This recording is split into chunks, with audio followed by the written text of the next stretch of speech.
സാറേ കുഴപ്പമൊന്നുമില്ല, ഞാൻ ചെയ്തിട്ടുണ്ട്, അതുകൊണ്ടാണ് ഞാനത് പറയുന്നത് കേട്ടോ. ഞാൻ 1 ലക്ഷം ചെയ്തിട്ടുണ്ട്.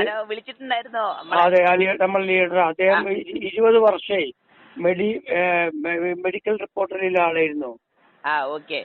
അദ്ദേഹം ആ ജോലി രാജിവെച്ചിട്ടാണ് അദ്ദേഹം ഇതിൽ 6 മാസത്തിന് മുകളിലായി പ്രവർത്തിച്ചുകൊണ്ടിരിക്കുന്നത്.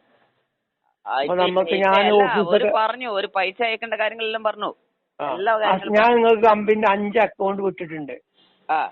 ആ ഏതെങ്കിലും അക്കൗണ്ടിലേക്ക് നിങ്ങൾ ബാങ്കിൽ നിന്ന് ട്രാൻസ്ഫർ ചെയ്താൽ മതി. ബാങ്കിൽ നിന്ന് ട്രാൻസ്ഫർ ചെയ്യണോ? 5 അക്കൗണ്ട് നിങ്ങൾക്ക് വിട്ടിട്ടുണ്ട് കമ്പനിന്റെ.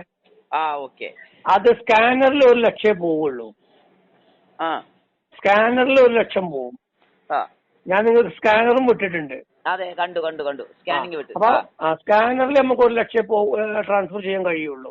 അക്കൗണ്ടിലാണ് 10 ലക്ഷം റുപ്യ അക്കൗണ്ടിൽ വിട്ടാൽ മതി. നിങ്ങൾ 5 ലക്ഷം ഒന്നിച്ച് അക്കൗണ്ടിലേക്ക് വിട്ടിട്ട് കമ്പനി അക്കൗണ്ടിലേക്ക് വിട്ടിട്ട് അതിന്റെ സ്ക്രീൻഷോട്ട്. ഭാര്യ പറയുന്നത് 10 വിടാനാ പറയുന്നത്. എനിക്ക് അതില് ആദ്യം 5 ഇട്ടാ പോരേക്കാ? അല്ല, നിങ്ങൾ 10 ഇട്ടോളി. ഞാനിപ്പോ എനിക്കൊരു ചിട്ടി ഉണ്ട്, KSFന്റെ.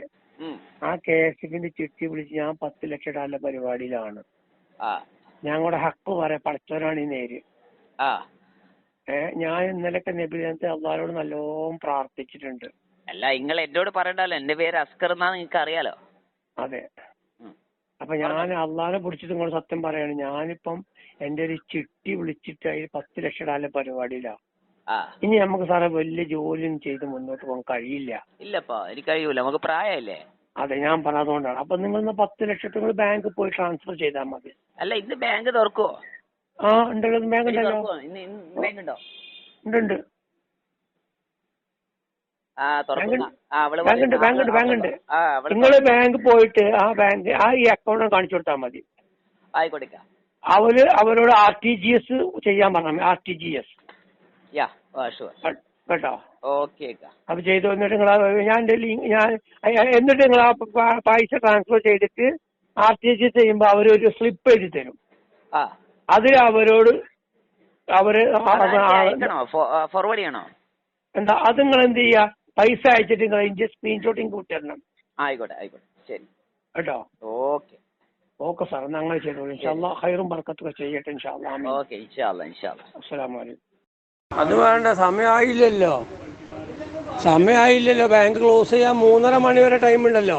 എങ്ങനെയാ അവർ ക്ലോസ് ചെയ്യുന്നത്? നിങ്ങൾ അവരോട് പറയും 3:30 മണി വരെ ടൈം വെച്ച് നോക്കി. ഇപ്പൊ 11:45 ഓരോട് ഈ എമൗണ്ട് ഇപ്പൊ തന്നെ ട്രാൻസ്ഫർ ചെയ്യാൻ പറയും. നമുക്കൊരു കമ്പനിക്ക് ട്രാൻസ്ഫർ ചെയ്യേണ്ട ക്യാഷാണ് നിർബന്ധം എന്ന് പറഞ്ഞാൽ നിങ്ങൾ.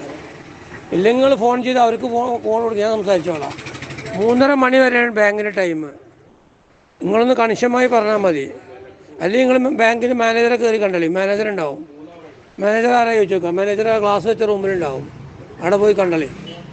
3:30 മണി ടൈം ഉണ്ടെങ്കിൽ തന്നെ 11:45 ക്ലോസ് ചെയ്യണം. അങ്ങനെ ഒരു വ്യാഴാഴ്ചയാണ് ഇന്ന്. സൂര്യാസ്തമനം കഴിഞ്ഞാൽ, സൂര്യാസ്തമനത്തിന് ശേഷം, അതായത് മഗ്‌രിബ് നിസ്കാരാനന്തരം 7 മണിക്ക് ശേഷം നമ്മളെല്ലാവരും നമ്മുടെ പടച്ച റബ്ബിനോട് നമ്മൾ മനം നൊന്ത് എല്ലാവരും ഹൈറിച്ചിന് വേണ്ടി പ്രാർത്ഥിക്കണം. നാളെ വെള്ളിയാഴ്ച ജുമാ ദിവസമാണ്. നമുക്കറിയാം വെള്ളിയാഴ്ചക്ക് പല പ്രത്യേകതകളുണ്ട്, ജുമാക്ക് പല പ്രത്യേകതകളുമുണ്ട്.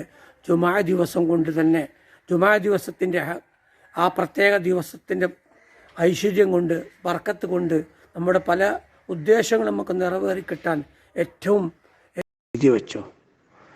ആ തമ്മാടികളുടെ ഗ്രൂപ്പ് ഉണ്ടല്ലോ, ആ തമ്മാടികളുടെ ഗ്രൂപ്പ് ക്രിയേറ്റ് ചെയ്തിട്ടുള്ള നിങ്ങളെ തമ്മാടികൾ ഫുള്ള് നശിച്ചു പോകും. എഴുതി വെച്ചോ, നീ ഒന്നും ഒരിക്കലും ഗുണം പൊടിക്കൂല. ഹലോ